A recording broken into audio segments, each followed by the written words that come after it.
l'impression de toujours aller à contre-courant, avec des voix et des forces qui vous prenaient plus d'énergie qu'elles ne vous en donnaient? Qui sont les gens près de vous? Maintenant, je veux que vous vous arrêtiez et réfléchissiez. Qui sont les gens autour de vous? Vous font-ils sentir mieux ou pire? Aujourd'hui, plongeons dans la vieille sagesse stoïcienne et voyons comment choisir les bonnes personnes avec qui passer du temps et établir des limites personnelles peuvent changer complètement notre parcours de vie. Restez avec nous jusqu'à la fin de la vidéo pour apprendre des conseils utiles que vous pouvez utiliser immédiatement pour changer non seulement la façon dont vous parlez aux autres, mais aussi comment vous vous voyez et où vous vous placez dans le monde. Premièrement, se débarrasser des mauvaises personnes. Avez-vous déjà réfléchi à quel point les gens avec lesquels nous nous entourons influencent nos vies? Nous avons toujours l'impression d'être au milieu de beaucoup de bruit et de stress. Et tout, ce que nous faisons est observé de près. Mais il y a un secret qui peut tout changer. Nous choisissons qui est près de nous. Certaines personnes nous aident à aller là où nous voulons et nous poussent à être meilleurs, comme une rivière calme. Mais certaines personnes sont comme une tempête. Elles causent des problèmes, rendent les choses confuses et nous nous perdons en cours de route. Il y a longtemps, des gars appelés les stoïciens étaient très doués pour vivre une bonne vie. Ils parlaient beaucoup de cela. On disait que nous devrions nous contrôler et trouver la paix, même si les choses étaient folles dehors. Ces choses nous font réfléchir. Les amis que nous avons nous élèvent-ils ou nous abaissent-ils? Vous devriez vous éloigner des personnes qui sont mauvaises. Ce n'est pas faible de s'éloigner de quelqu'un qui est seulement mauvais pour vous. C'est fort. Être avec des gens qui en valent vraiment la peine, voilà ce que cela signifie. C'est comme prendre soin d'un jardin. Nous devons arracher les mauvaises herbes de temps en temps pour qu'il soit au meilleur de sa forme. Ce n'est pas facile, bien sûr. Nous devons réfléchir à ce qui est important et être honnête avec nous-mêmes. Mais pensez à quel point il doit être léger de se promener seulement avec des gens qui vous soutiennent, dans un endroit où vous pouvez respirer facilement et ne pas vous soucier de ce que pensent les autres. Pourquoi ne pas y réfléchir un peu? Quel genre de mots entendez-vous? Vont-ils vous aider ou vous blesser? Se débarrasser de mauvaises amitiés n'est pas seulement une question de prendre soin de soi. C'est aussi une question de trouver sa force et d'apprendre à vivre sa vie avec plus de paix et de but. Lorsque nous choisissons qui être proche, ils deviennent des parties importantes de nos vies. Deuxièmement, établir des limites personnelles. D'accord, soyons plus prudents cette fois. Regardez bien autour de vous, réfléchissez-y et apportez les changements qui doivent être faits maintenant. Nous choisissons les personnes avec qui nous traînons parce qu'à la fin, elles rendent nos vies meilleures. Êtes-vous prêt à faire ce choix? Établir des limites personnelles. Notre temps devient de plus en plus précieux et notre énergie s'épuise. Donc, établir des limites n'est pas seulement un moyen de rester en vie, mais aussi une partie essentielle de vivre une vie pleine et honnête. Mais qu'est-ce que ça signifie vraiment de faire vos propres règles? Qui plus est, comment cela nous aide-t-il à traverser le monde moderne compliqué? Pensez aux limites comme aux lignes sur une carte qui montre la terre qui vous appartient uniquement, vos sentiments, votre temps et votre énergie. Lorsque nous fixons ces limites, elles nous aident à savoir jusqu'où nous sommes prêts à aller, ce que nous sommes prêts à accepter, et quand nous devons dire non. Fondamentalement, elles montrent que nous nous respectons et que nous nous valorisons. Si nous ne fixons pas de limites claires, nous risquons l'épuisement professionnel, ce qui devient de plus en plus courant dans une culture qui valorise d'être occupé tout le temps. Lorsque nous ne pouvons pas faire la différence entre ce que veulent les autres et ce dont nous avons besoin, nous perdons le contrôle de nos vies et une grande partie de qui nous sommes. De cette manière, établir des limites est un acte équilibré, un équilibre subtil entre donner et recevoir. Voyant que nous devons être au mieux de nous-mêmes pour vraiment prendre soin des autres et que nous ne pouvons être que de cette façon si nous nous nourrissons nous-mêmes. Savoir quand dire non est une compétence importante que nous n'exerçons pas par avidité, mais parce que nous savons qu'en prenant soin de nous-mêmes, nous renforçons nos relations. Comment établissons-nous ces limites, cependant? Cela commence par être conscient de soi et de savoir ce que vous appréciez vraiment, ce qui vous fatigue et ce qui vous fait du bien. Vous devez continuer à prêter attention à vos propres besoins et apprendre à dire ce que vous voulez de manière claire et assertive. Imaginez un instant à quel point vous vous sentiriez libre si vous pouviez établir ces limites et choisir comment, avec qui et dans quoi vous mettez votre temps et votre énergie. Imaginez le calme que vous ressentirez lorsque vous saurez que vous vivez une vie conforme à vos idéaux les plus profonds. Maintenant, je veux que vous réfléchissiez aux limites que vous devez établir dans votre vie pour préserver votre temps, votre énergie et votre santé mentale. Rappelez-vous que définir des limites n'est pas un moyen de tenir les gens à l'écart. C'est un moyen de se connecter avec eux d'une manière plus profonde. Maintenant, pourquoi ne commençons-nous pas à tracer ces lignes aujourd'hui? Vous ne pouvez pas juger de la qualité de votre vie par le nombre de choses que vous accomplissez. Ce qui compte, c'est la qualité des événements que vous choisissez d'avoir. Êtes-vous prêt à prendre en charge votre voyage et à fixer les règles qui vous guideront? Troisièmement, ne pas aimer trop.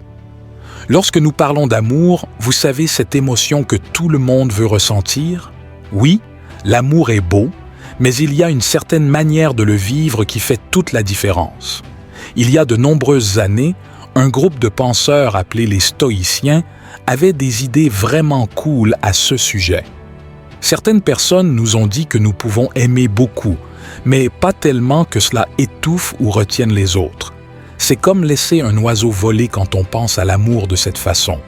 Si nous tenons trop serré, il ne pourra pas voler ou être lui-même. Cependant, si nous lui sommes gentils et le laissons vagabonder librement, il sera heureux avec nous. Le véritable amour, celui dont parlaient les stoïciens, donne des ailes à quelqu'un et lui permet d'être qui il est sans établir de règles. Nous n'aimons pas moins lorsque nous pouvons aimer librement. Ce n'est pas du tout vrai. Être ensemble parce que nous le voulons, pas parce que nous sommes obligés, est une meilleure façon d'aimer. Être conscient que chacun de nous est entier par lui-même, mais que nous choisissons de partager cette plénitude avec quelqu'un d'autre, sans dépendre de lui. Ce genre d'amour sait que les choses vont changer et que rien ne durera éternellement. Nous apprenons cependant à ne pas être tristes à ce sujet. Nous savons que chaque moment que nous passons ensemble est un cadeau, alors nous en profitons. L'amour qui a été vécu laisse une bonne marque, une petite lumière qui ne s'éteint jamais, même si les choses changent. Aimez de cette façon. Pensez simplement à quel point il est formidable d'aimer avec un cœur ouvert et de ne pas changer qui nous sommes. Les stoïciens nous ont appris à aimer beaucoup, mais d'une manière qui nous rend forts et calmes à l'intérieur. Essayons d'aimer de cette façon. Au lieu d'être avec quelqu'un pour combler un besoin, choisissons d'être avec eux pour rendre leur vie meilleure. Aujourd'hui, on nous demande d'aimer d'une manière qui nous libère, nous rend heureux et nous apporte plus de vie et de bonheur. Devrions-nous essayer? Quatrièmement, exprimer ses pensées et ses sentiments avec soin. Dans un monde où chaque mot a le pouvoir de guérir ou de blesser, de rapprocher les gens ou de les séparer, la compétence de dire ce que l'on pense et ce que l'on ressent avec soin se distingue comme une source de connaissance. Pensez un moment que les mots que nous utilisons sont comme l'eau d'une rivière. Ils coulent avec force et détermination, mais aussi avec la flexibilité de changer et de passer à travers des endroits difficiles avec grâce et puissance. Dans cette situation, la philosophie stoïcienne nous donne un moyen de trouver notre chemin à travers les mers agitées de la communication humaine. Les stoïciens, connus pour leur calme, nous enseignent que pouvoir contrôler nos pensées et nos comportements est à la fois un signe de discipline de soi et de liberté. Pensez à pouvoir choisir, pleinement conscient, la réponse que vous voulez donner dans n'importe quelle situation au lieu de laisser vos émotions et vos instincts prendre le dessus. ce que promet la philosophie stoïcienne, la liberté de répondre avec soin et compréhension. Maintenant, pourquoi est-il si important d'être prudent dans la façon dont nous disons ce que nous pensons et ressentons? Notre époque est celle des liens instantanés, où chacun peut partager ses pensées avec le monde en un instant. La vitesse à laquelle nous nous parlons ne devrait pas être plus importante que la profondeur et la qualité de nos échanges. En étant prudents avec nos mots, nous pouvons éviter les erreurs et les combats inutiles, et surtout, nous pouvons préserver des relations qui nous sont importantes. De plus, lorsque nous pratiquons le calme intérieur et essayons de comprendre avant d'être compris, nous devenons des exemples de sensibilité et de compréhension pour les personnes autour de nous. Il faut du courage et de la gentillesse pour vraiment écouter et accepter les points de vue des autres, même s'ils sont différents des nôtres. Une véritable force. C'est là que réside la véritable force. Un exemple serait lorsque vous êtes fortement en désaccord avec l'opinion d'un ami sur quelque chose. La manière de penser stoïcienne ne nous empêche pas de désaccord. En fait, elle nous encourage à le faire avec respect et désir de trouver un terrain d'entente et une compréhension partagée. Nous ne lançons pas une bataille d'ego, mais nous utilisons plutôt la conversation pour nous aider mutuellement à grandir et à apprendre. Enfin, lorsque nous suivons cette façon de vivre, nous apprenons que la véritable connexion est bien plus que simplement se parler. Elle vient de l'honnêteté, de l'ouverture et du courage de montrer qui nous sommes vraiment, avec tous nos doutes, nos objectifs et nos rêves. Ce qui nous aide non seulement à trouver notre propre voie, mais aussi à aider les autres à trouver la leur. En raison de cela, choisissons nos mots avec le même soin qu'un agriculteur donne à ses plantes. Puisse-nous avoir de la patience, de la gentillesse et de la concentration. Puisse la façon dont nous nous parlons les uns aux autres apporter la lumière, pas les ténèbres. En marchant sur cette route vers des conversations plus intentionnelles et significatives, rappelons-nous les enseignements des stoïciens et le pouvoir de nos mots. Cinquièmement, accepter le changement et accepter la perte. La seule constante dans la vie est le changement. Cette vérité, bien que universellement reconnue, est souvent l'une des plus difficiles à accepter. Les stoïciens croyaient que embrasser le changement et accepter la perte sont fondamentaux pour atteindre la paix intérieure et la résilience. La vie est une série de cycles, et rien ne reste statique. Comprendre et accepter cela peut transformer notre façon d'aborder à la fois les hauts et les bas de notre parcours. Le changement peut être intimidant, surtout lorsqu'il implique une perte, que ce soit la fin d'une relation, la perte d'un emploi ou le décès d'un être cher. Ces expériences peuvent nous secouer jusqu'au fond de nous. Mais en embrassant l'inévitabilité du changement, nous pouvons apprendre à trouver la force dans l'incertitude. Les stoïciens enseignaient que nous ne devrions pas nous accrocher à ce que nous ne pouvons pas contrôler. Au lieu de cela, nous devrions nous concentrer sur nos réactions et attitudes face à ces changements. Imaginez un arbre qui se plie avec le vent plutôt que de se briser. Il s'adapte aux forces qui agissent sur lui, mais reste enraciné et fort. C'est ainsi que nous devrions aborder les changements dans nos vies. La flexibilité et la résilience viennent de la compréhension que bien que nous ne puissions pas contrôler les événements externes, nous pouvons contrôler notre façon d'y réagir. Face à la perte, les stoïciens nous conseillaient de réfléchir à la nature temporaire de toute chose. Au lieu d'être submergés par le chagrin, nous pouvons apprécier les moments que nous avons eus et les leçons apprises. Cela ne signifie pas refouler nos émotions, mais plutôt trouver un équilibre entre les ressentir et ne pas les laisser dominer notre existence. L'acceptation de la perte est un outil puissant qui nous permet d'avancer avec un sentiment de paix et de gratitude. Sixièmement, se concentrer sur ce que vous pouvez contrôler. Dans un monde rempli d'incertitudes et d'imprévisibilité, le principe stoïcien de se concentrer sur ce que vous pouvez contrôler est incroyablement libérateur. Beaucoup d'entre nous passent beaucoup de temps à s'inquiéter de choses qui sont hors de notre contrôle, ce qui entraîne un stress et une anxiété inutiles. Les stoïciens nous rappellent que notre pouvoir réside dans nos actions, nos pensées et nos réponses. En recentrant notre attention sur ce que nous pouvons contrôler, nous retrouvons notre sentiment d'agence. Nous ne pouvons pas contrôler les actions des autres, le résultat de certains événements ou le passage du temps. Cependant, nous pouvons contrôler nos réactions, notre état d'esprit et l'effort que nous mettons dans nos objectifs. Ce changement de perspective peut réduire considérablement l'anxiété et accroître notre sentiment général de bien-être. Pensez à une situation difficile à laquelle vous êtes confronté actuellement. Au lieu de vous attarder sur les aspects qui échappent à votre contrôle, demandez-vous quelles actions vous pouvez entreprendre pour naviguer à travers elles.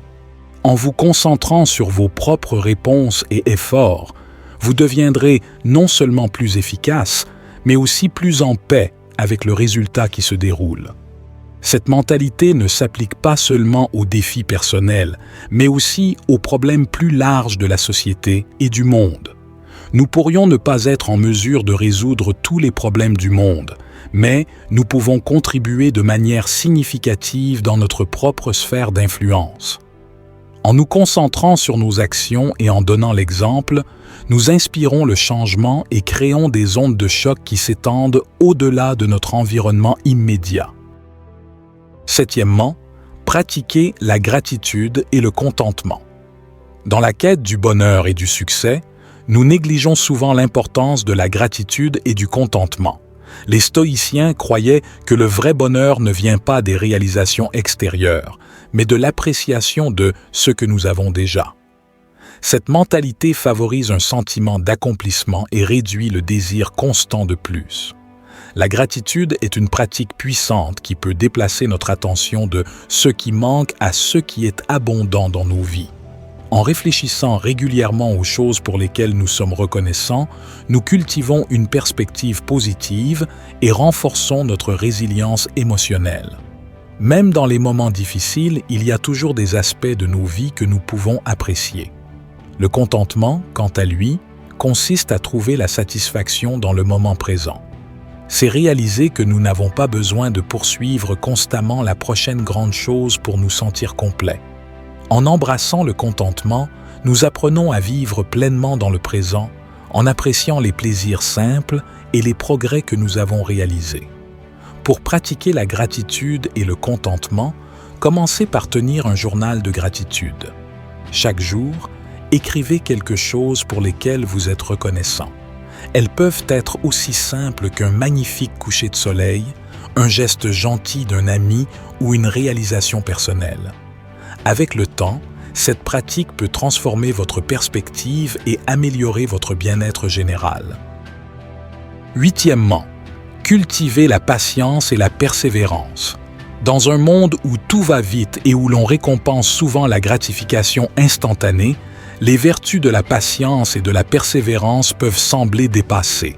Cependant, les stoïciens ont souligné l'importance de ces qualités dans la réalisation du succès à long terme et de la croissance personnelle.